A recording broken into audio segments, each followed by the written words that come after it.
You, therefore, will be perfect.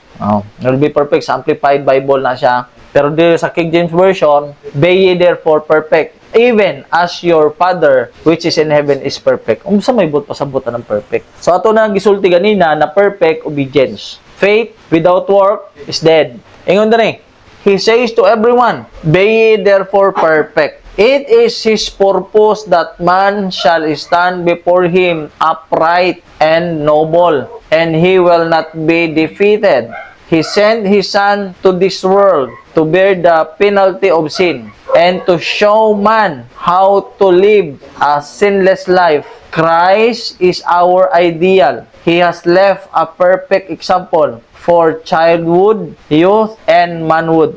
Next, Christ took humanity and bore the hatred of the world that he might show men and women that they could live without sin, that their words, their actions, their spirit might be sanctified to God. We can be perfect Christian. Pag sinabi mong perfect, naday sayop ng perfect. Perfect yun. Di na baguhon pa ang perfect.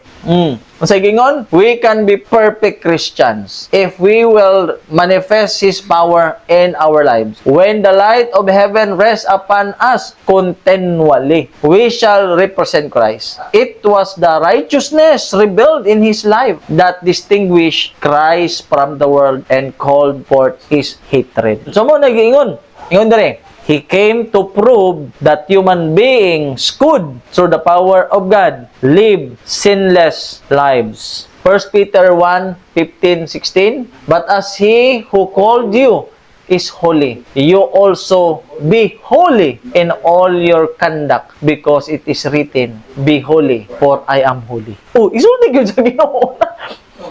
Moingon ba dahil siya na kanang ang nagtawag sa inyo huli. So, busa kamo magpakabalaan pod kay nasulat kay ako ay huli. So, lisod kaayo. Kung ang pulong sa Ginoo dili makakumbinsi nimo, wa na gyud lain makakumbinsi nimo. Kay kun di gani ka makumbinsi sa pulong sa Ginoo, lisod na. Wa na gyud lain makumbinsi ana. Yawa na.